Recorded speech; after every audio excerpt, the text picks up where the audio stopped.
John was working in his science lab, got blasted by gamma rays. Now he's Smash Trivia John, always smashing.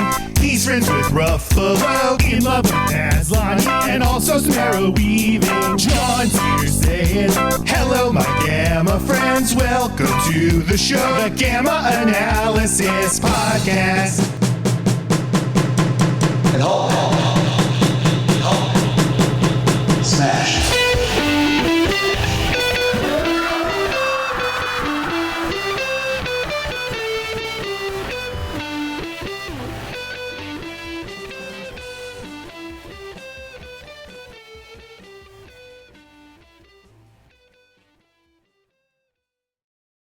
Hello, my Gamma friends. Welcome to the show. I'm your host, Smash Trivia John. You can find me on Twitter, Facebook, YouTube, TikTok, and Instagram by searching Smash Trivia. I'll be the one with the big old green hen profile picture. This is the Gamma Analysis. Basically, I'm going to review everything Hulk, all the movies, TV shows. I also do random other geeky films. Hope you enjoy. Smash Trivia presents the Gamma Analysis. I want to ask everyone listening, please do sign for me. Please share the hell out of this podcast with all your friends. And if you don't, Hulk will be angry. Now let's smash right into this episode. This episode is a review of the first two episodes of the 90s Hulk animated show with my friend Braden from Twitter. How you doing, Braden? I'm doing okay. Today's been nice. What do you think of these first two episodes of the show? I liked them, but I didn't love them. Oh, no, I get exactly what you mean. I haven't seen the premiere in a long, long time since I was a kid. Because as a kid, I always watched the reruns of the later episodes with She-Hulk or the crossovers with The Thing, Iron Man. But I always remember The Incredible Hulk being a fun show. So rewatching it last night, I thought it was a very solid premiere. And you can kind of tell how heavily inspired this was by the Batman animated show, I think. In terms of like, we dive straight into everything. We have the origin happen kind of off screen for the most part, up until a few flashbacks. And what's funny is rewatching it now as a bigger Hulk fan, in terms of like, reading more of the comics and watching the live action show and the movies, I kind of realized how much this referenced the 70s show on this time around, especially with the fact that Betty has blonde hair, which is kind of a reference to Bill Bixby's coworker from the Incredible Hulk miniseries. Do you remember his friend who dies? And the funny thing, like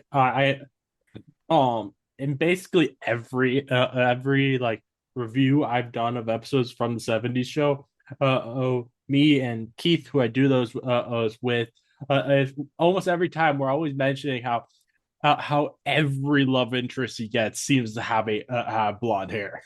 Yeah. Which is hilarious. Yeah. And then what's funny is I do think I remember, because 90s was kind of a golden era for superhero animation, obviously with Batman the Animated Series, Superman, but also X-Men, Spider-Man, even the short-lived Fantastic Four. And with this show, I forgot how like back in the 90s we had classic comic book villains giving constant exposition every minute, but it was annoying. And also I double checked the cast, because as a kid, you don't really look at voice actors that often, right? And again, it's been years since I saw this. Yeah. So when I checked the cast, I forgot that Neil McDonough was the voice of Bruce. And I forgot, like, this might have been like one of his first big roles in TV. Probably. Because Neil McDonough, I remember in the early 2000s with Minority Report, Walking Tall. He did a bunch of movies. And then of course in 2010s, he played Damien Dark on Arrow and Legends of Tomorrow. Like, he's always been around as an actor. Oh yeah, he also is in the MCU with he's one of the Howling Commandos. Yeah. Then also popped up again in both, I think both Agents of Shield and Captain and Agent Carter. But yeah. I really like Neil McDonough. I think he did a good job with playing Bruce Banner in this. Like, speaking of like the voices, is the one of the things that actually disappointed me in this is Lou Ferrigno's voice for the Hulk. I was not big on that voice. Like, it felt way too small, if that makes sense. It felt like because the audio mixing for the show for the most part is actually very good with the sound effects, but it did feel like he wasn't like whenever he recorded his lines in a booth, it felt like he wasn't projecting right in certain Yeah, episodes. like it felt as I was watching this, it felt like like they turned down his volume when he was recording it, and which made it so like sometimes you couldn't really understand Hulk because it was so low. His volume compared to the other characters. It's funny. I think in moments where like he's soft, like when he's talking to Betty, when he's Mhm. gentle, it's the right cadence when he's talking to Betty. The during the action scenes, not so much. There are many times where I felt like they just told him to read the lines. He didn't get the context of it. You know what I mean? I think in the later episodes, mostly when he's with She-Hulk and Rick Jones, I think they kind of fixed that later, but not in the premiere, which kind of Yeah, shows where yeah, they were in yeah, the pilot. makes Yeah. sense. And uh, uh, oh, so I thought was a funny little thing that I think it was a mistake, but it may have been intentional. Um, we see when Hulk is put into this like box thing and he calms down, they have him turn human color while still being the Hulk sized, and they get smaller, and he goes back to the Hulk color. Yeah, yeah. It's one of those things where like it was probably animated another way and they kept going back and forth. Um, there is some, what's funny? I forget how kind of ambitious the pilot is because not only do they establish the leader, I think in a fun way, and I forgot that Matt Fuhrer voiced him. He's a very good actor. Wait, oh yeah, that's a Yeah, yeah. great casting for the leader. They quickly established him and Gargoyle like that. I forgot how it was like because the leader has always been one of my favorite Hulk villains, but the '90s cartoon gave him, I think, his best portrayal outside of maybe the leader in Avengers Earth's Mightiest Heroes. In terms of like, I always really liked the leader's portrayal in the Hawk and Agents of Smash show. mm, I always enjoyed that one. Which it's like that was my main Hawk show growing up. mhm, These two episodes are the first time I've ever watched the '90s Hawk show. I'm like so like for Hulk in animation, I'm very used to Fred Taskabor yes, or yes, playing yeah. Hulk, and I love Fred's voice as Hulk. So it's a little bit jarring, I get Lou Ferrigno's Hulk no, I get exactly what voice. you mean because I'm used to Fred too from a variety of other Hulk Mhm. shows and movies. Even the I think Fred did the direct animated Hulk films. I think. Oh yeah, Yeah, he yeah. So so Fred has been doing in the Hulk voice for or like 20 years now, which is such a great commitment. He's been doing it in anime movies, he's animated TV shows, and in video games as well. Like I kind of wish that they would give him a live action Hulk to appear in Secret Wars, just as a celebration of the fact he's been doing this for 20 years. I completely understand that. It's like how some people feel in regards to Nolan North as Deadpool. You know what I mean? Like in terms of Mm, like there's just some voices that are so seen as the voices. yeah. Oh, I love when Rick Jones is a very underrated character to me in comics, and he's the Jimmy Olsen to Hulk Oh yeah. before he becomes a Hulk in comics. But Luke Perry as Rick Jones is still to me, I think, great casting because I love his Rick Jones in the '90s show. It's still one of my favorite parts. The casting that surprised me in this because I hadn't I'm sorry, looked Luke Perry. into Sorry, it. I got it wrong. Luke Perry as Rick Jones. Sorry. Yeah. Um, the casting in this that surprised me that because I hadn't looked into this before is Mark Hamill. Is the Gargoyle, Mm. and I'm pretty sure he also just voiced a couple of other random characters in the episode because like there were definitely some other characters that felt like they were are Mark Hamill's voice, even though he's not listed as any of these other characters. Yeah, yeah, that makes sense. Mark Hamill, because obviously after the Joker, he blew up in terms of being in so many different things. Mhm. And yeah, I remember because with Gargoyle, I remember as a henchman, I kept forgetting as a kid that was Mark Hamill. With Mark Hamill, he was He sharper. doesn't sound a lot like Mark Hamill Yeah, as Gargoyle. yeah, he did what he could to not sound like himself. Hmm. And You know, what's funny is because with General Thunderbolt Ross and and Talbot, they're kind of big important characters of the Hulk mythos. Mm. I do this is a strange part. I do like the fact that in the pilot they made Ross kind of softer. Like he actually understands where Yeah. Betty is. He understands why Betty loves Hmm. Bruce. But at the same time, he and Talbot are like, but it's gone now. And they do establish early on because Bruce keeps trying to cure himself. That's why until he accepts the Hulk, he always wants to cure himself. But the way these first few episodes, they're very much like this is attempt one and attempt two. No more cure, no more nothing Hmm. for a while. So they gave up on curing the Bruce, which is a hell of a way to open the show because Oh and yeah. with how 90s animation was, because remember, censorship in 90s animation was worse in terms of like guns and violence, though they're using laser guns, really. They still use real rockets and real helicopters and all Hmm. these tanks. I do like the fact that the action in these two episodes are so fun. Yeah. Hmm. You know, the one thing though that I kind of wish that they did is just because like I've never seen anything adapt this thing from Hulk's first six issues. Um, I in the original comics there was a point where Ross decided to use a Hulk shaped missile on Hulk, and I'm like, that would have been really fun if the show had given us that. I get what you mean. And what's funny, that would have actually kind of fit.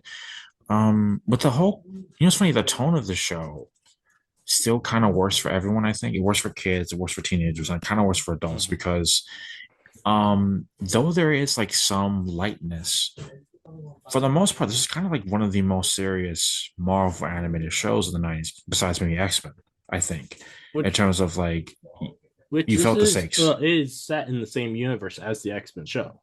Yeah. Oh yeah, no, obviously. No, Mm. people the animated MCU, so to speak, was the 90s era. Because like Spider-Man, X-Men, Fantastic Four, Yeah. Hulk, they all fit so well. Something that I find funny that I've found out through looking up some different and stuff is how so there's been appearances of Hulk in those other animated shows from Marvel, but none of them were ever the actual Hulk. They were always like either morph turning into Hulk or a training room thing that pretends to be Hulk. Hulk. It's weird that they never allowed like Hulk to actually cross over as a character into these other shows. What's funny? I had to double check because obviously, growing up, I was used to watching the reruns on ABC Family or JetX or something like that, right? I had to double check what this network this premiered on. This premiered on UPN while the other shows were on Fox Kids. So I probably do wonder if there was some type of network issue because the thing, Ghost Rider, Iron Man, several other people appear in this show. But in terms of Hulk going over, it was weird. It was a little bit different, which is funny Yeah, because like because the other shows all did crossovers with each other. I'm pretty sure where they actually had the characters appear as themselves, not as someone else pretending to be them. But for some reason, yeah, just with Hulk, it was different. You yeah, know, yeah, even X Men '97, even though X Men the continuation of the '90s X Men show has it has an appearance of Hulk, but it's again Morph turning into Hulk and not yeah. actually Hulk being there. Yeah. It's one of those things where like I guess okay, because I remember when they did the X-Men Spider-Man crossover, they were very much trying to do this thing of okay, Spider-Man guys, you write one part of the crossover, we'll write the other part. But they were like, we need to make sure both episodes could kind of work independently. So I probably do think if after a while they were like, no one, it's easier if we avoid communication by making less reliant crossovers. Because I Mm-hmm. remember because when the thing shows up in the Hulk, which you will see in a few, when you get, I will see your review of that. Mm-hmm. When the thing shows up and the Fantastic Four, so to speak, like when they reference the Fantastic Four show, it's such a lived-in universe thing. Like it already happened. They don't even care to really Mm-hmm. recap that much. Yeah. They were. I think after a while they kind of realized, you know what, kids and older fans will know what's going on. We don't have to really tie it that much. You know what I mean? Like we don't have to really explain where Oh yeah, everyone else is. So I think that's why they went that way. You know? yeah, that makes sense. One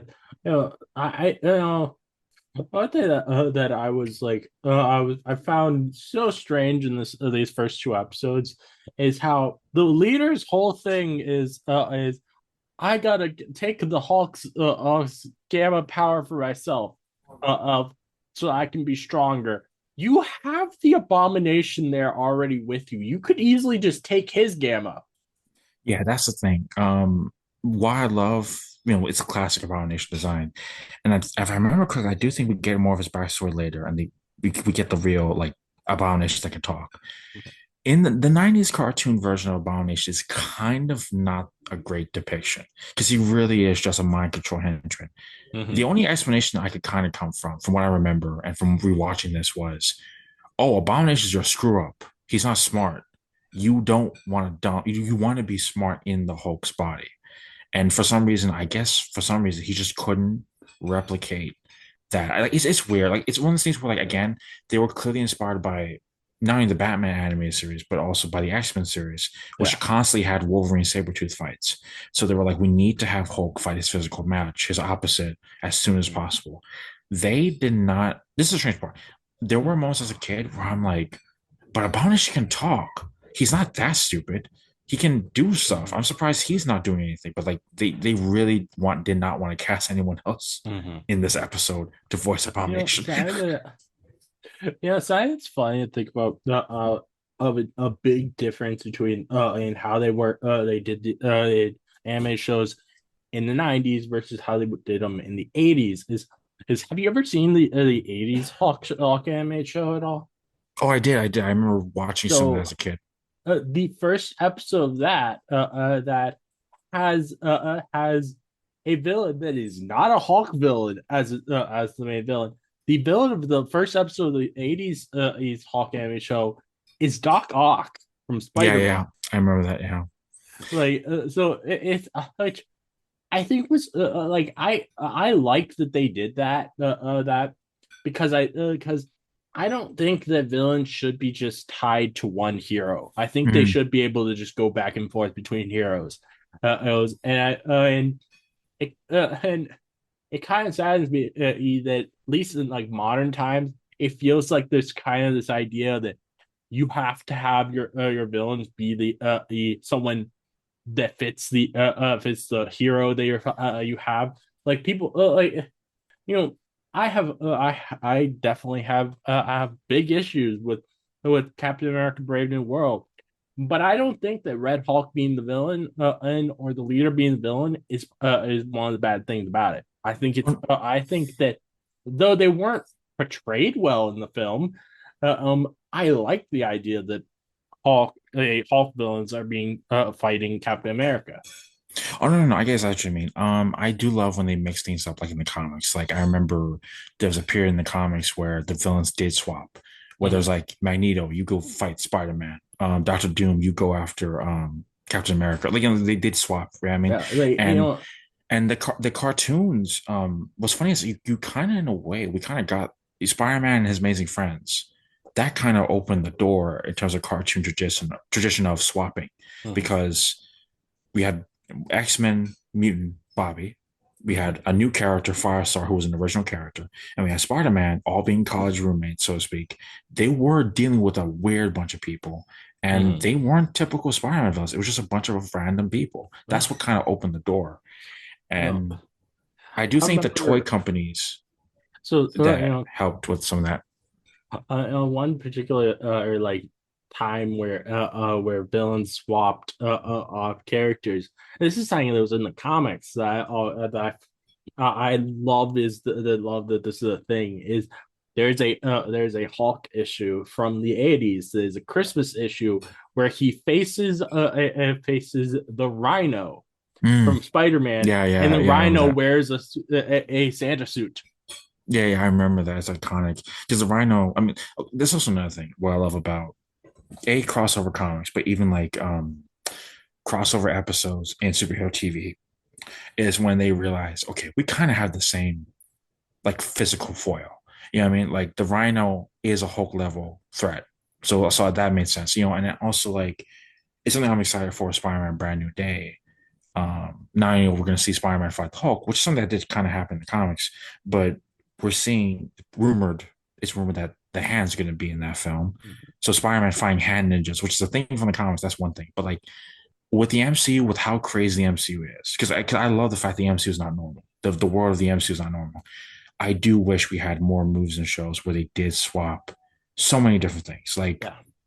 Like like with Ironheart, a fun part of that show was the fact it's her encountering magic and the hood and some other stuff. There was a moment where I thought to myself, if they had someone, if they had like a magic, like if they had someone like Nika Minoru show up, that would have I wouldn't mind that. Yeah. It's just Oh yeah. Two fit really well into that. I think that Ironheart fits really well into the world of the previous era of Marvel TV shows before Disney Plus.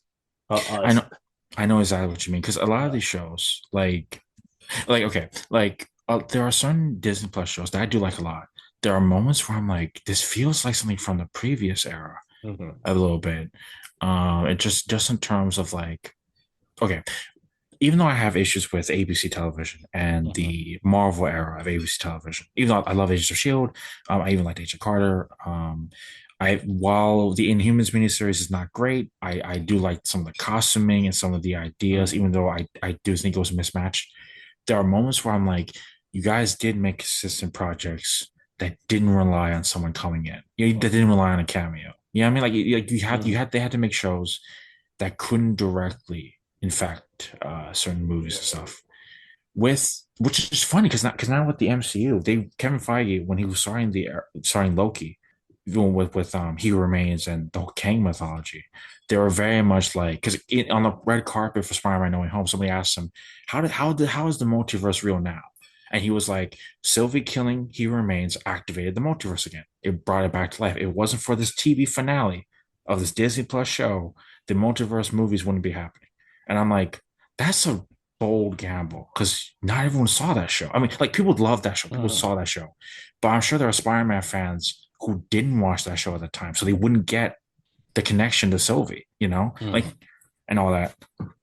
And then so like it is funny because now we're kind of I am excited for some of the upcoming films like Doomsday, but even with the Marvels, like we have a TV character Kamala affecting the plot.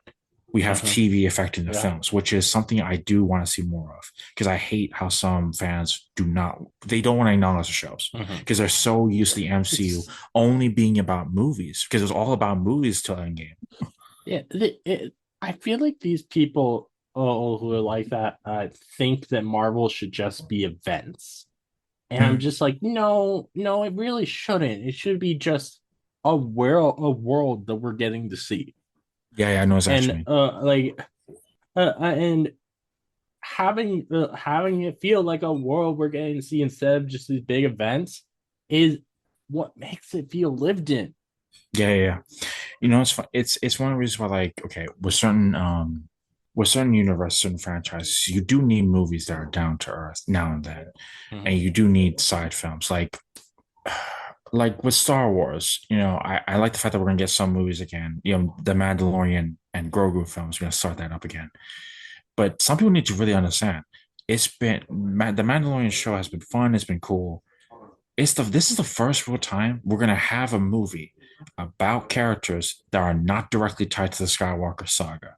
That's not directly tied to because even Rogue One, which is a fun Star Wars film, that's all about setting up Episode 4, all mhm. about setting up the Death Star. Yeah. So like, I'm actually kind of excited that like we're gonna have a Star Wars movie, and they don't have to rely on Luke Skywalker. They don't have to rely on these other Mhm. films. They can just be its Yeah. own thing with some MCU fans, for some reason, they're so used to like maybe it's because they're just so used to having connections. They're just like like with Doctor Strange to Multiverse of Madness. I like that film. I have some issues with some things here and there, but the amount of stuff that people wanted, like they wanted Deadpool in it, they wanted all these crossovers in it, they wanted Spider-Man in it, they wanted all this other stuff, and I'm like, there's no way in hell that was gonna happen. There's no way in hell Marvel knew that's what you guys wanted And this had to be different after because stuff happened. This had to be different, you know? Mhm. Yeah. I like when it comes to like quote unquote cameos. I've been always of the opinion of I want my universes that I watch to feel like anybody can show up at any point, Yeah, I get that. and that's and the thing and I don't like it when it feels like characters can't show up at any point because that's when that's I think that's when and if characters do show up, it does feel forced. Versus It's if a show feels like characters can show up at any point, like it doesn't feel like it's this cash grab cameo. It feels like that's just natural. They're gonna come in and out. mhm. These characters are friends. They're gonna just show up. That's what That's one of the reasons I love of Marvel Zombies so much is how characters just could show up and it just felt like this is the world. So people can just come in and out.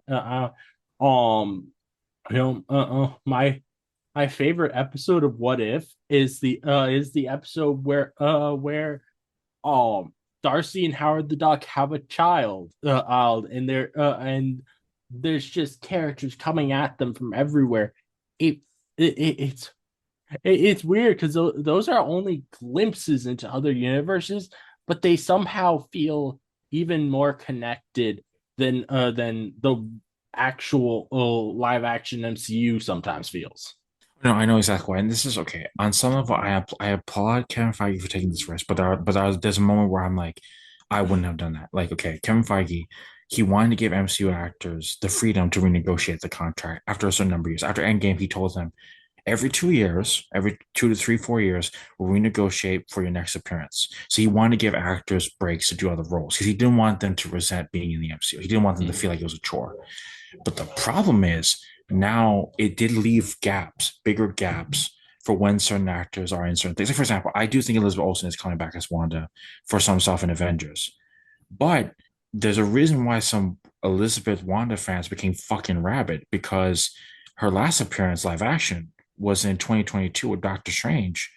And there are some people who legitimately think, man, she might never come back.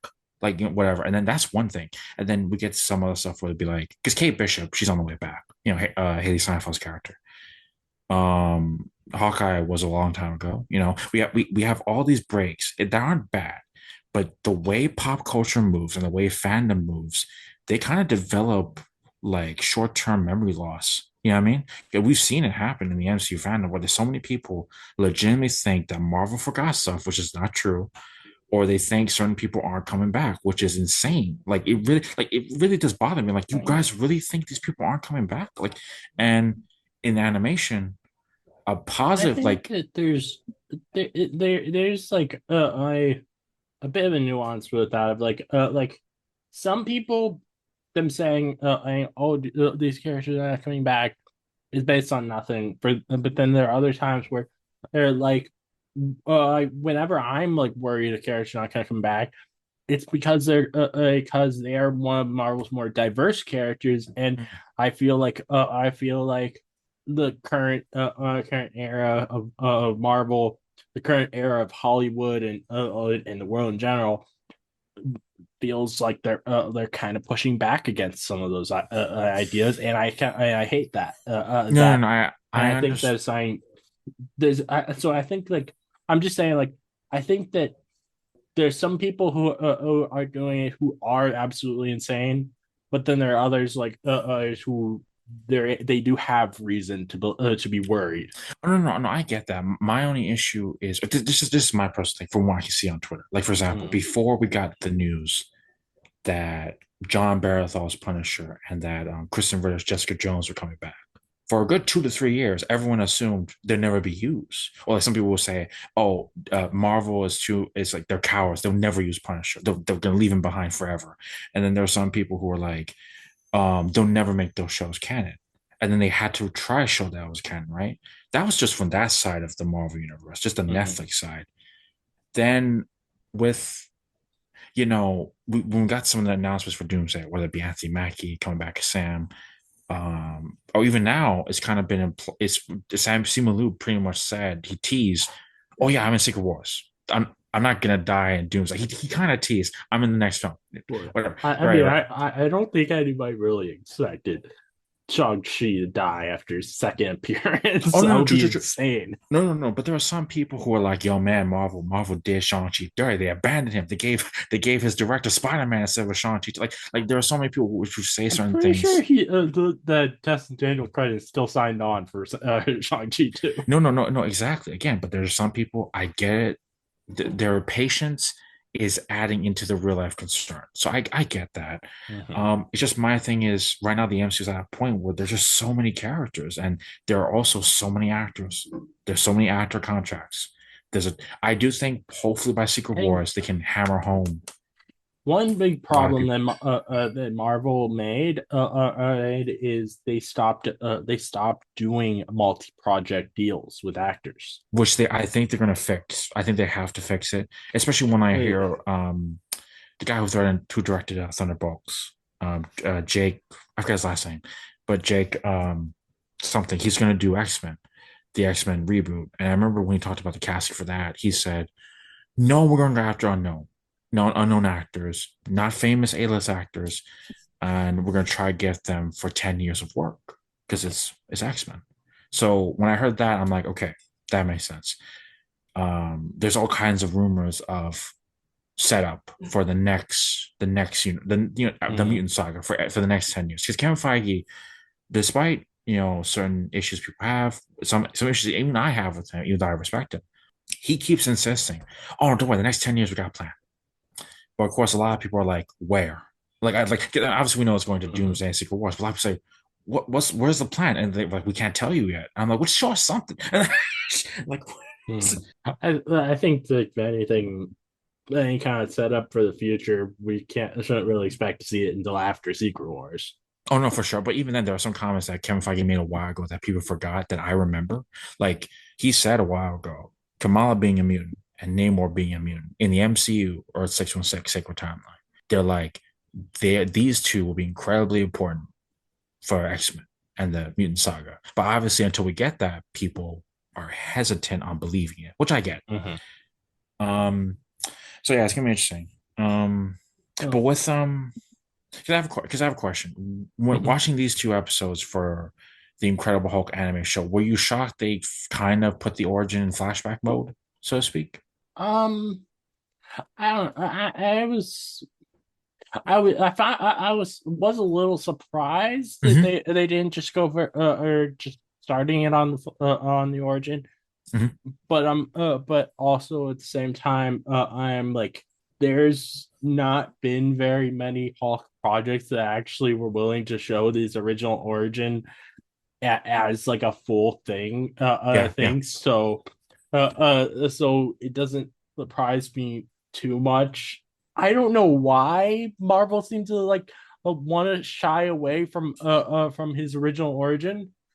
but yeah. But also as I was watching, I was like, this is the same universe as the X-Men. So from the '90s, and they didn't start it as an origin of the X-Men. So that's also makes it so it makes sense. Mhm. And yeah, uh, And also, uh, um, 'cause I am curious to see what you think about the other upcoming episodes. 'Cause I am looking forward to that. But yeah. like, um, when we got to like the ending of part two of the premiere, what did you like? Did you feel like were you excited for the next episode in terms of like I luckily because here's the thing, there are some two parts in the show throughout the show, like most superhero cartoons.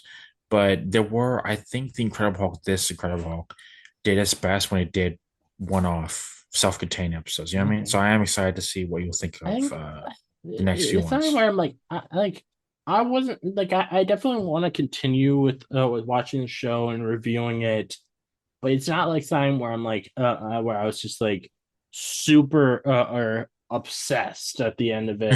Hmm. It and and like I felt the same way when a couple of years ago I watched the first episode of the X-Men '90 series, airs for the first time. I also did not grow up on watching that, and I was like, I was with the X-Men one on. Even though people praise that show as if it's the golden child of Marvel animated shows, I was kind of bored after watching the first episodes of that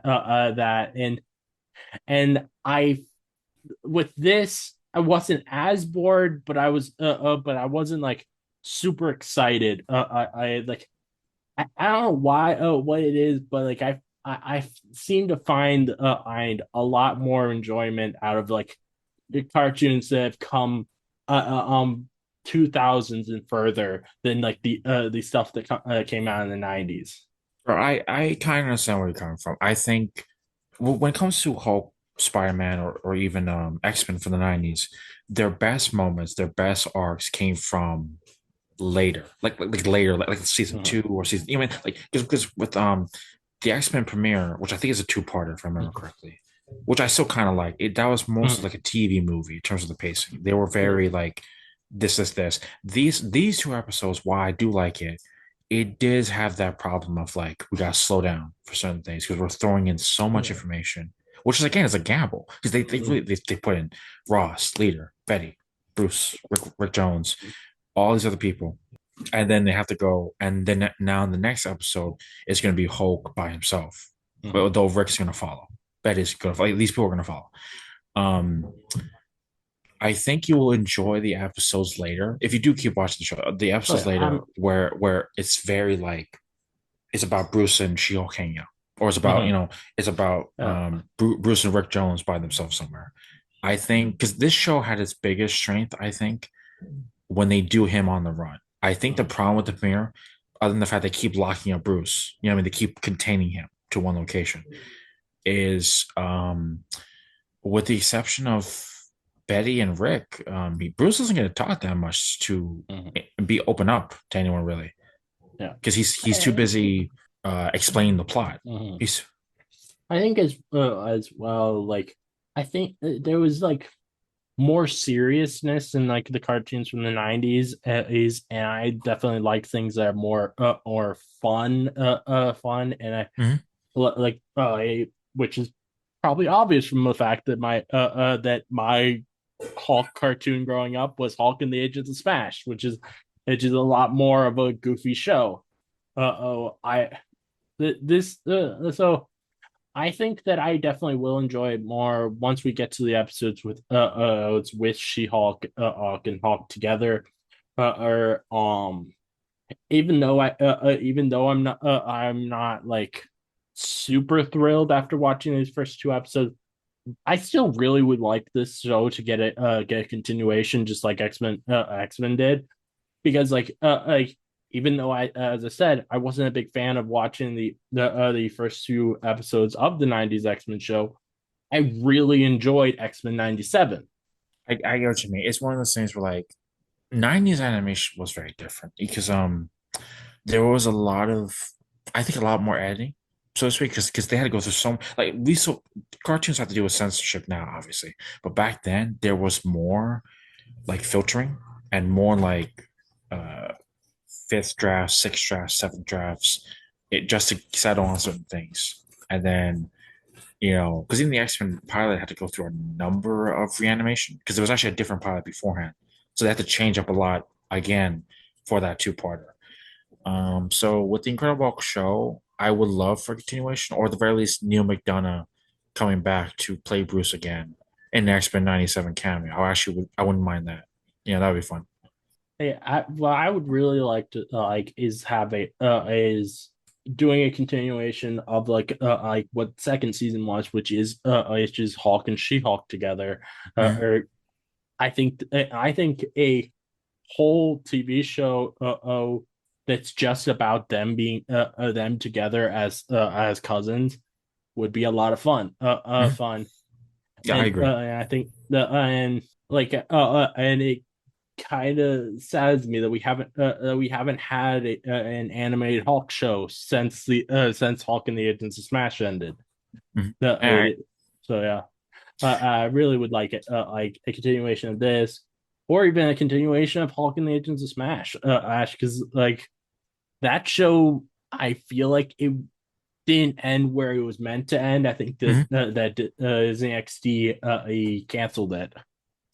Disney, okay, Marvel Animation under Disney, I have my own issues with it, but there was a weird period of time where after Earth's Mightiest Heroes, after they did these other shows like Avengers Assemble, Mhm. um, The Ultimate Spider-Man with Drake Bell, and some other stuff, like there was like another Spider-Man show, I think, after Ultimate Spider-Man. There Mhm. was a lot of there was a lot of misdirection, I think.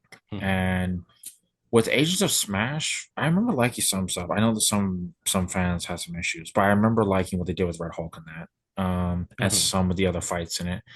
But with X-Men 97, I do think we're getting progress, I think, in the right area.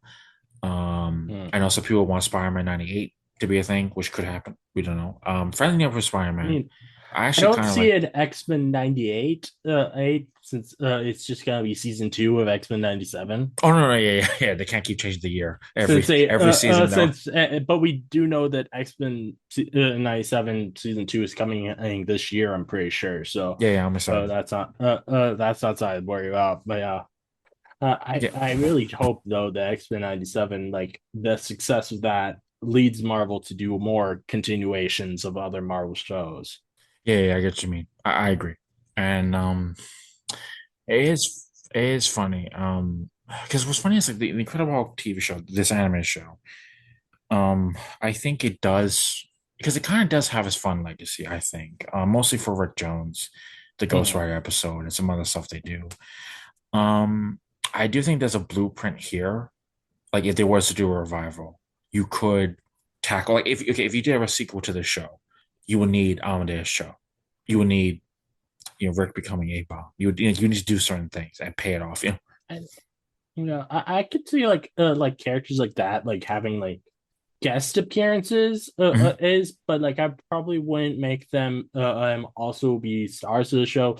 Oh, just because you don't want it to just be a Mhm. Oh, yeah, redo yeah. of Hulk and the Agent of Smash. As like, um, but I like the season 2 of this show. Even though I've never actually watched any of the episodes, I know that it was for season 2. It was retitled to be the Incredible Hulk and She Hulk, and like that's where I think is best. The idea of doing a continuation is making a continuation that is just called the Incredible Hulk and She Hulk, Mhm. and do you just follow them on adventures together with them teaming up like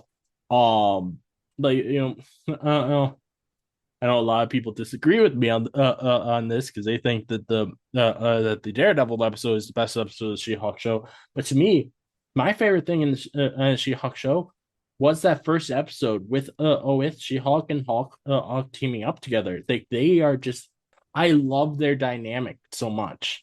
I get what you mean, and also I do think we'll get to see more Bruce and Jen in the future. I think, Mhm. because with Bruce and Jen, okay, there are certain characters in the Marvel universe that are kind of the Wonder Woman, so to speak, whether it Mhm. be Storm, Sif, Captain Marvel, and then of course She-Hulk is kind of up there. But in a lot of ways, she's also kind of like a Marvel Supergirl in terms of being the cousin of a famous male hero. But Clark and Kara to DC is what Bruce and Jen is to Marvel, in my opinion. Because like when they have their Mhm. family moments together, their rapport, their relationship as family is very underrated. So I would love to see more of that. I get what you mean. Hmm. Yeah, speaking of the She-Hulk from this animated show, I think something that I think is really cool is the actress who voiced her Cree Summers, is also appeared in the Ironheart show. Oh yeah, yeah, that's right. Yeah, I almost forgot about that. Yeah. Yeah, so I think that's a pretty cool little connection. Mm. Yeah, I do like when Marvel and DC when they bring back guest act. I'm not guest actors, but like they bring back people from like older projects in Yeah. other roles. I like when people do that. It's very fun. Mm-hmm. Trying to think what else we might want to mention about these 2 episodes. Is there anything else that you would like to mention? I still love the opening. the intro for the show to me is so awesome. I love this, just like we see, Mhm. we see the silhouette of Hulk chasing Betty and Bruce, and then we also see General Ross, a giant General Ross, pick up Betty and take her away. And then I still think there's some great sound mixing, just in terms of the sound effects. The voice acting by Neil McDonough is great. I do like I thought it was fun. And it kind of feels like something from an old issue. The gamma irradiated animals that show up to Mhm. help Hulk. Yeah. It's such a it's not even filler. It's such a great way to help fill out the episode, Mhm. but explain a consequence of the origin, which was, oh yeah, these animals that are here, Yeah. they're Mhm. way different now, and they like the I I Hulk. I think the animals were cool, but again, just like with Abomination, Yeah, it gives me this vibe to be of like, why doesn't the leader or try to go after these animals? you know, I feel like it, they would be a much easier target to get than Hulk, and no, some animals are pretty damn smart. I know exactly what you mean. I do love the leader in the show. I think the best and the worst part of his writing, well, which is kind of like it's true of the leader, he's kind of short sighted, so to speak. So like there are many times where like there are many times where I'm like, wait, if you're doing this, how come like it's one of those where he's just so envious of Hulk, he's not thinking straight, not thinking clearly, which is funny because he's smart. Uh, he's supposed to be like the smartest guy ever. He's like, I did not predict they would have a gamma gun. Mhm. Like, why did you not predict that? Yeah, Then it's again, one. at the same time, like, it is kind of dumb that that General Ross was like, oh, this guy who absorbed a whole bunch of gamma radiation. I'll fight him by using more gamma radiation on him.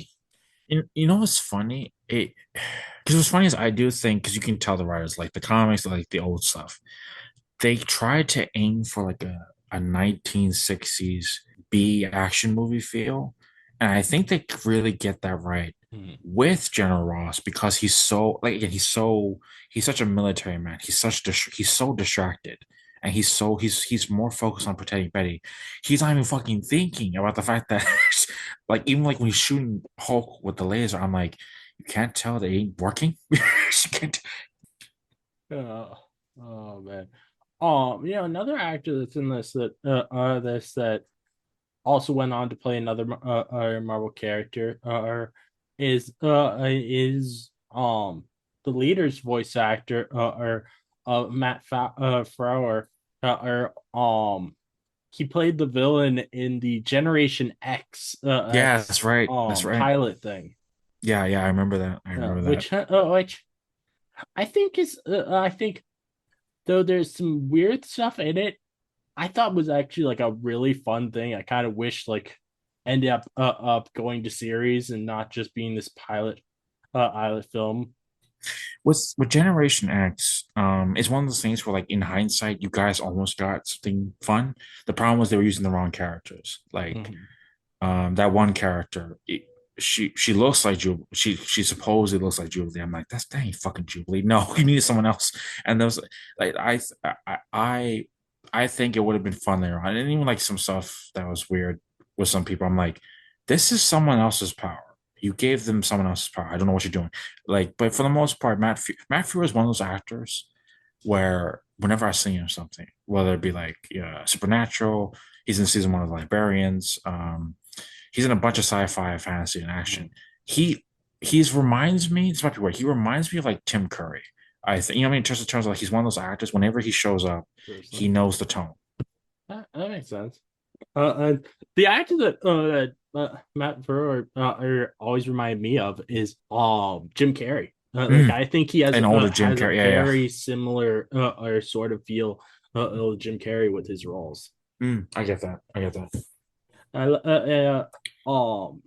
This Generation X. I thought it was a lot of fun. I remember there being like some weird sexualization things in it, but other than that, I remember enjoying it. And the um Matt Fro was so good as the villain, Mm. and Um, I loved how wacky they allowed it to be, Mhm. which was sign that obviously the X-Men movies did not allow the characters to be, even though X-Men comics are Well, it's a mix. very zany. Well, it's a mix of A, it was directed and produced by people who hated the comics, but Mhm. the cartoon was popular, and also unfortunately, when Batman and Robin came out in 1997, for years Hollywood was like, we can't be goofy, we can't, Mhm. But and then it wasn't until like Spider-Man 2002 and some other stuff where they were like, okay, let's try to put in some colorful costumes, let's try to mhm. put in some jokes, let's acknowledge some stuff, and then I think after a while, it wasn't really until the 2010s, I think people got used to jokes in superhero movies again. Because Mhm. I remember like with Scott Pilgrim when that came out in 2010, that's such a comic book movie comedy. Unfortunately, it didn't do that well at the Yeah. box office because of bad marketing, and so there were some people that were confused. I was like, "What is this?" Mhm. You know. But but And I get what you mean. I do think I like this is in Generation X, there's like they show at the end, and them actually having colorful costumes. The I'm pretty sure if I remember right, I the final battle is in a like mindscape, mm, yeah, thing. I'm like, that feels very comic booky. yeah, yeah. Not so much even in a goofy way, but just embracing the zaniness and Oh the yeah, versus they didn't within the movie, which this came out like a few years before the movies came out, and it was and I think Marvel wants people to forget about it, but I think there is actually like enjoyable stuff in it. Like Sean Cassidy in it is played by the same actor who played him in the animated show, yeah, which is really cool. And um also another cool thing about it that I think a lot of people may not know is he uses the exact same castle for the X Mansion yeah. as the No, no, movies. it's one of those things where like it's because Fox was like, oh no, this cartoon is amazing, it's blowing off. We gotta plan a live action movie and we gotta plan a live action TV show because we know comic fans are into this. The problem is they weren't. I think the TV show was rushed. Generation X, so to speak. They were like, Mhm. got the name. We think we do some of the powers, whatever. I think, but they were also being smart because they were like, okay, Storm, Jean, Wolverine. That's for the movie. They can't be in the show, not yet. Mhm. The I people they think it was did, also a situation of Fox may not have had the rights yet to as to the bigger it was in characters, transition. Yeah, but they had to these smaller characters, and this smaller title, because Generation X is actually a title in Marvel Comics. yeah, It's just a spinoff of the X-Men. yeah, And then I haven't seen it, but they tried again at a basically an X-Men TV show. But it was but that time they could not use anything with Mutant the X. X-Men, so they changed it to Mutant X. Yeah, which I Uh, actually remember liking. It was actually a fun, decent X-Men ripoff that wasn't an X-Men show. You know what I mean? Like it was a oh, fun, decent show because it was made by Marvel Entertainment. And Fox was like, what the fuck is this? It was like, this ain't, I was like, hey, hey, and there was a huge legal issue. And oh then yeah. because they were like, why didn't you just make a show about the other people you own, Marvel? That's basically what their whole issue was. Like, what are you doing? Interesting about. I think it's like it's a sign that it's so interesting in me, like looking at the more obscure stuff that Marvel has put out over the years, because I think there is a lot of good defined in those that a lot of people aren't that people just assume that these things are bad because they're well, obscure, well, it's also or because they have low ratings. But like you if you actually watch them for yourself, a lot of times I feel like you'll be able to find something that you enjoy in it. well, I get what you mean, but it's also a case of like, okay, the Incredible Hulk live action show with Bill Bixby is Mhm. still seen It's it's iconic. People saw reruns of it. People have warmed up to it, even with the Mhm. people like it's of the time. But at the time and to them to now, people still appreciate that show. It's iconic, the theme, but basically whatever. On the flip side, you got Linda Carr's Wonder Woman show, which again, very 70s, very low budget, very at the time. People still love that show, think it's iconic because of Linda and all that stuff. And then we get to things like Batman 66 with Adam West. I have a soft spot for it because it's Adam West. I love the iconic costumes. It's very campy. There are Mhm. some Batman fans who are like, I fucking hate that show. I can't get into it. That's not Batman to me. That's one thing. In regards to some of the old school Marvel movies, like I remember for years I kept rewatching the Captain America movies that aren't very good, the ones from the 80s and the 1990 I, film. I want to watch those. I want to watch those at some point, but also I'm like, but also at the same time, I'm so and I want to like review them on the podcast. But what I'm worried about with the with it is like I don't know which is which Oh of no, the '90s one and the '70s one, and I'm like, I don't want to say that we're reviewing a one and then it ends up that we're actually watching the other oh no, other. you gotta check Yeah, the well, Captain. Yeah, you know, yeah, the really check problem the. is the problem is because they're because I don't think either of them are on any streaming services. So the ways we would be able to watch them, and it is sometimes harder to actually know if they're the right one. Oh no, I can kind of help you with that. Maybe like I can show you one of them. Mm-hmm. Because I've seen them. But Oh. I yeah, I get what you mean.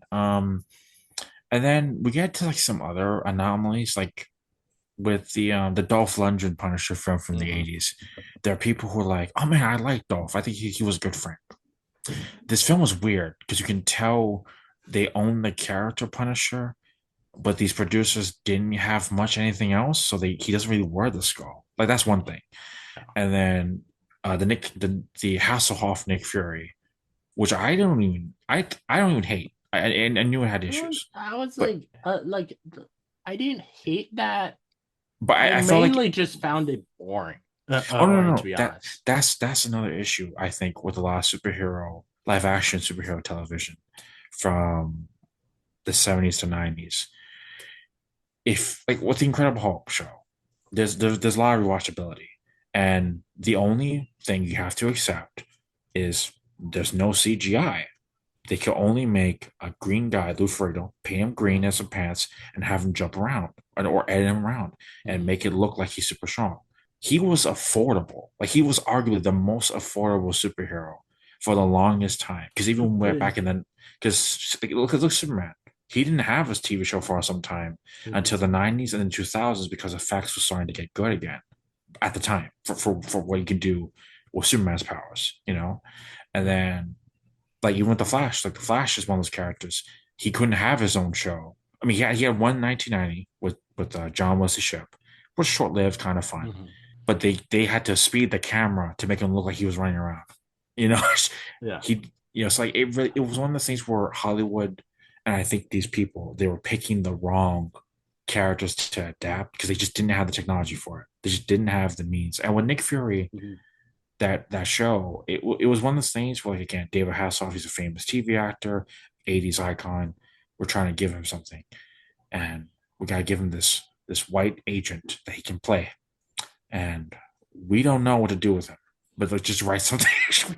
Yeah.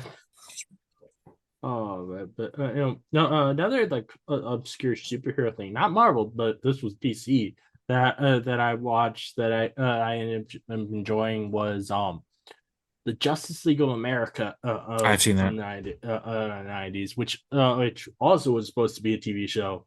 Oh, sadly, it did not get picked up. Um, like I enjoyed it, though there were definitely some weird things about it. It was Like the main weird thing I found was that Green Lantern's blue. yeah, it was one of those things where like the effects color corrected him for the wrong Yeah. reasons, and you can tell.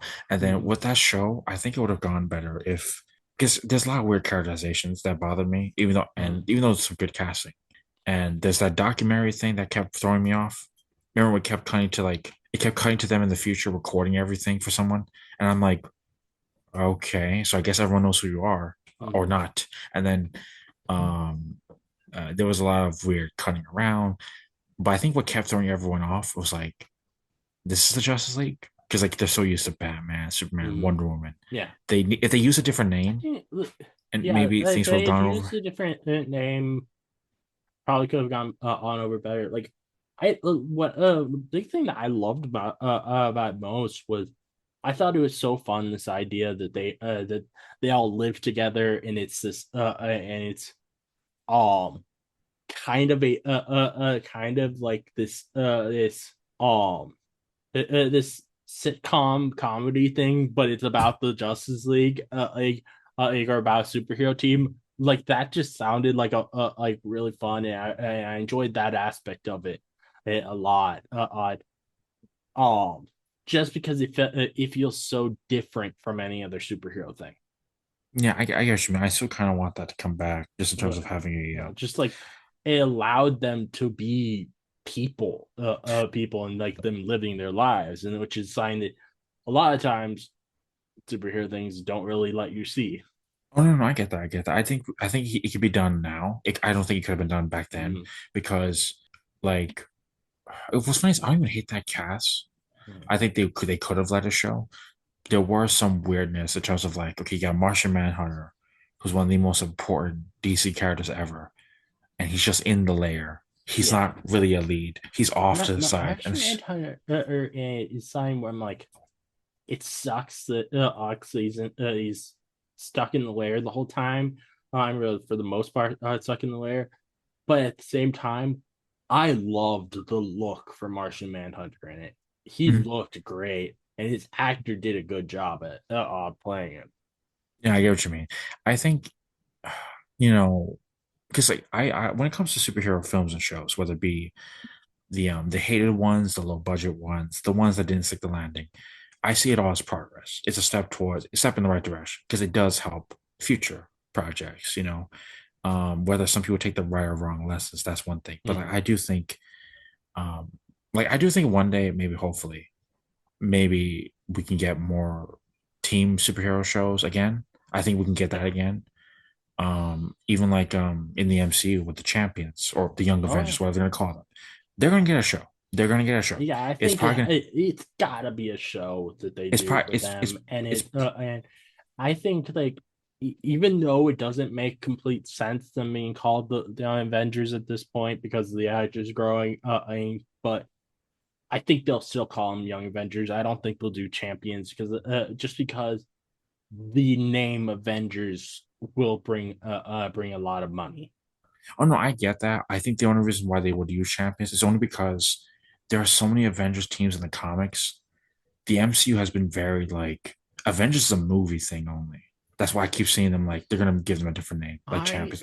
I think that they would. I think that they would want to use the fact that that it is this really big movie thing to market it. It be like we're giving you this movie level team on TV, if that makes sense. Yeah, I get what you mean. I get what you mean.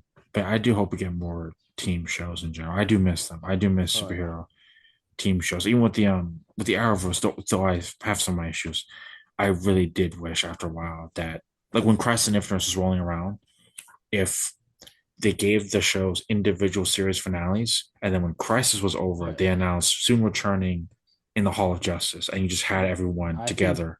I That think would. that would have been and really good. And like what they could have done Mhm. is simply and this probably this has never been done with TV before, but just make it be basically like the crossovers, or just like have it be like 4 episode seasons, but you get but make it that you get seasons like every few months, Well, and so the team keeps coming back, but it's not a hard thing on the actors' schedules. I remember there were some people who were wondering if they ended the other shows, like let's say they ended Arrow, Flash, Supergirl after a certain point, but then they were like, okay, whoever's still around, come on to Legends to lead a few episodes. You guys can take a break, come back. You can go back and forth. Mm. Like, because remember, Legends was really like their only team roster of a show, Yeah. even though they all had great casts in each show, like Team Arrow, Team Flash, Team Yeah. Supergirl. There were moments where, in my mind, I'm like, but you're not like you are a team, but you're not. Some of you guys aren't the lead though, because your name's not in the title of the, you know what I mean, of the show. Yeah. Oh yeah.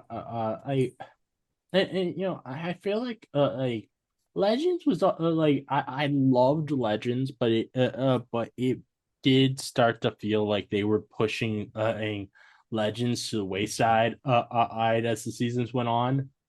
It was one of Like those. It was one of those things where, like, for the longest time, okay, because of the way certain things are going, some people thought that was going to be the Justice League show, Legends, because when they first showed the marketing for it, oh yeah. they were like, "Oh, Oliver and Barry are in the pilot," which they are. But they were like, Well, "Oh, they're Barry's gonna." not. Oh no, no, sorry, oh sorry. Oh yeah, they were. So they cut. Even though he was in that footage, he was Yeah, not that's in right. the actual pilot. Yeah, I remember it because they had to reshoot the whole thing. But Mm. they showed the test pilot. Remember, they showed the fake. They showed a first trailer for the first pilot where they were there. But Yeah, then, but in the context of the final version that we all saw with everyone, it's like, huh, only Oliver's here. Okay. But then it was kind of threw people off. I was like, oh, okay. And yeah. then Something that I was always like so interested in that I wish that they some point tried to show us what show us like a version of, even if we if even if it didn't have Barry and Oliver in it, is the fight scene from that original trailer. They had the giant and foot coming in from the ceiling. you know what's funny? One thing I always wanted them to do, because I thought it would have been funny if, like, when they go to the Time Masters HQ, or like if they look into some type of device, they see deleted timelines, we see the footage. Like, that's how they repurpose it. They're like, this didn't Like happen, and it's like it it's was supposed to happen. It's like, the funny thing is they could have so easily it could have been easily been signed where people could easily accept that that's just like footage that was never meant to be and to be shown, that it was just meant to be for that trailer. But you can't really say that no, when footage from that appeared in no the they Flash season finale. no, the cast all said we shot a whole other pilot. We only had to Like redo it because of what happened with Firestorm. Because remember, it was a different Firestorm. It wasn't it was Ronnie, not Jax. So that's what they really, because remember, and also in that pilot, Sarah's resurrected there, right? She's resurrected in that version of the pilot.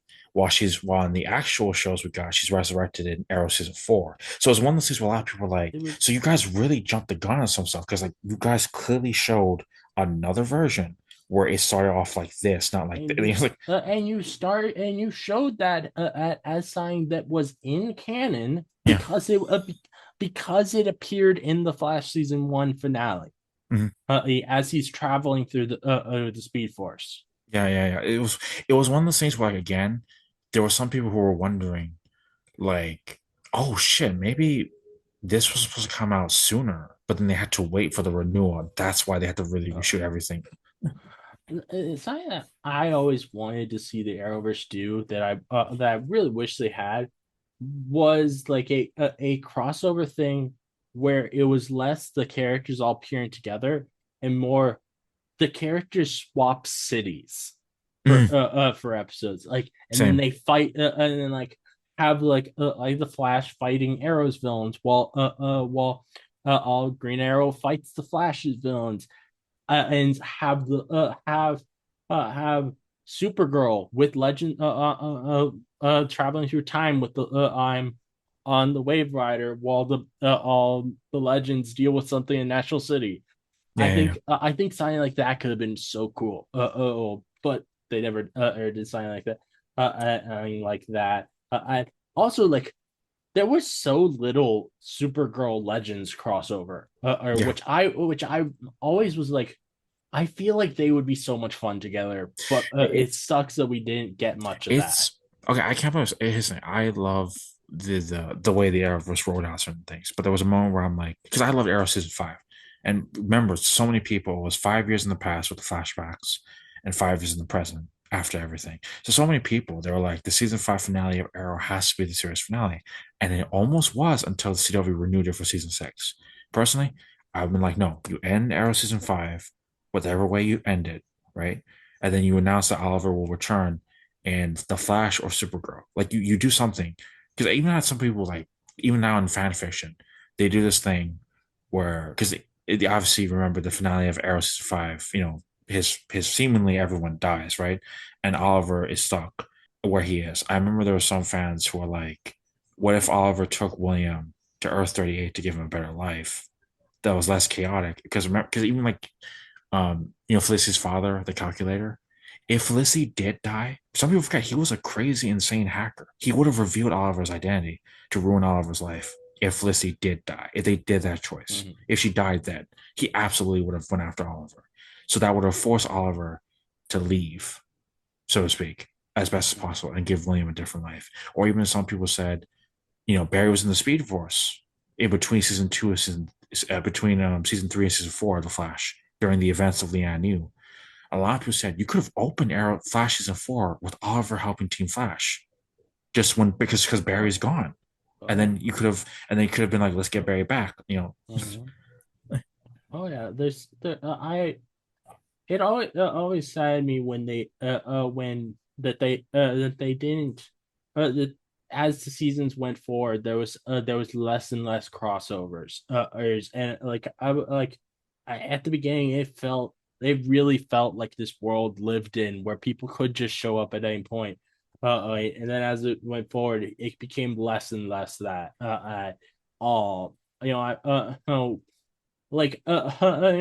I think happily finally in Flash season 8 we got to see Flash as with Damien Dark arc it for more than just that one scene in a the crossover of like I like for so long it's like I want to see a Damien Dark just cross over to the Flash and fight for a whole episode where he fights the Flash Ash Mm. or like and the or maybe Deathstroke comes to the Flash or like an alternate universe version of him comes to the Flash that has Speed Force powers or Mm. would have been really cool. Yeah, I get what you mean. Like the yeah, there was. I felt like there was a lot of things that like if they were allowed for more crossovers, there could have been so much fun to see happen that they would not let us get after a while. I'll yeah trying to think and you the I was like what was I gonna say we had one cool thing that that they did on Arrow Arrow that I always appreciated was how William was a fan of the Flash Mm. Ash as a kid like that was such a fun little thing and like I was always like there should be an episode where Oliver just brings him over to Central City just so you can hang out with the Flash. Exercise would be a cool and yeah the Arrowverse was something I absolutely loved growing up, and it really saddens me that it just ended. There was and because of like of COVID and different stuff, there really wasn't allowed to be a final crossover event.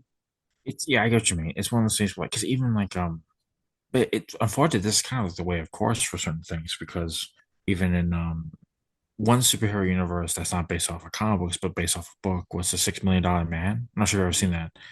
That had a crossover show, The Bionic Woman. And then Yeah. in the 90s, years after both shows were canceled, the $6 Million Man got like a TV movie trilogy to wrap Mm-hmm. things up. But these trilogies were kind of like backdoor pods for like maybe a continuation.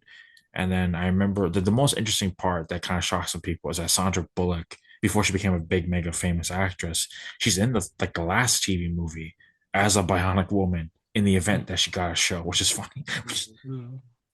Before Lou Ferrigno was cast as in the '70s Hulk show, Arnold Schwarzenegger was gonna be Hulk in it, Yeah. and which that was very early in Arnold's career, and I imagine that would have really changed how his career would have went Oh no, if he had exactly. that But happen. what was funny is I remember because so many people thought it was going to be Arnold because of there was like a bodybuilder contest, like a very famous bodybuilder contest. Lou Ferrigno placed second, I think. Arnold placed first. So people were like, "Oh, so Arnold's gonna be the Hulk," because of the rumors, the casting rumors. So when Lou got it, people were like, "What?" But then Arnold was kind of like, "No, but I got a movie deal, so I couldn't say yes to this anyway." That's of course, but if he did get it, it would have shaped a lot, I think, Oh differently. yeah, absolutely. One crossover over with for the Arrowverse that I always wanted to see that we never really got outside of like one scene during Crisis is I always wanted a Flash and Constantine crossover. I Mm, always thought that would be so much fun seeing their different personalities is going up against each other and or not like as like fighting or anything, but just like see how they interact with each other. yeah, See like see what Constantine's reaction would be to super speed. Like no, I it's feel fun. like he would have a really funny reaction to Barry he's speeding around. No, I get exactly what you mean. I though I love Constantine Legends, there was a moment where I thought he should be in Flash and you can make the Flash fight magic villains because there was a point where Barry was just so powerful that every science-based villain didn't really have a chance after a while. You know what I mean? Mhm. Unless it was a speedster. They had to they had a hard time. But if you had a magical villain who was like slowing Barry down Mhm. or throwing off his powers, like that could have actually helped better. You know what I mean? No, another thing is like another thing I always wanted was after Crisis, I wanted a full Constantine Lucifer crossover. And it saddened me that that the Lucifer TV show never tried to get it to have that happen. Mm.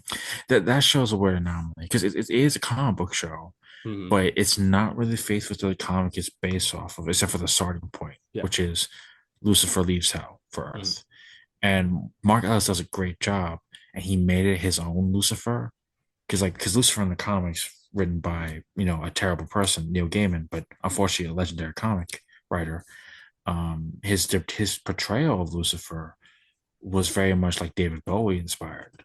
He was Mhm. blonde hair, piercing Yeah. blue eyes, and that's one of the reasons why they got Gwendolyn Christie to play him in Sandman. She did a great job. But when they got Ellis to Tom Ellis, great job, great actor. He really made that his own. It was funny as Oh Lucifer yeah. reminded me of the old school comic book shows, like with Incredible Hulk with Bill Bixby. He's not Bruce, he's David Banner, Mhm. and none of his villains are there because of rights issues. Yeah. So like you Well, it have a also sense, is was because like as Kenneth Johnson, the creator of the '70s Talk TV show, yeah, did not want it to be like the comics. yeah, He wanted to push the show as far as possible away from the comics to the point where he didn't even want Hulk to be green, and yeah, Stanley had to push back on that yeah. He's like and be no, like, "No, we're Hulk has to be green." and yeah, and like, which is funny because like again, it's people talk about comic book adaptations. They hated the source material, whether it be Bryan Singer's X-Men, um, the Hulk show. But what's funny is like, unfortunately, it does do something iconic that was new that does come back. Like even like the first X-Men movie, they did this whole thing of like, oh, Magneto's helmet blocks out my telepathy. That did not exist in the comics, but people love that explanation so much. It's in everything now because it's like finally it makes sense. Mhm. They for some reason no one thought of it. That was a major retcon that actually helped fix a lot of stories where Charles didn't take over his mind. Which Yeah, that makes sense. Um, I, I think I think we've got over everything about those two episodes of the Hulk anime TV show. So I mean, I think we can wind this down. Any final words you'd like to say before I end this off?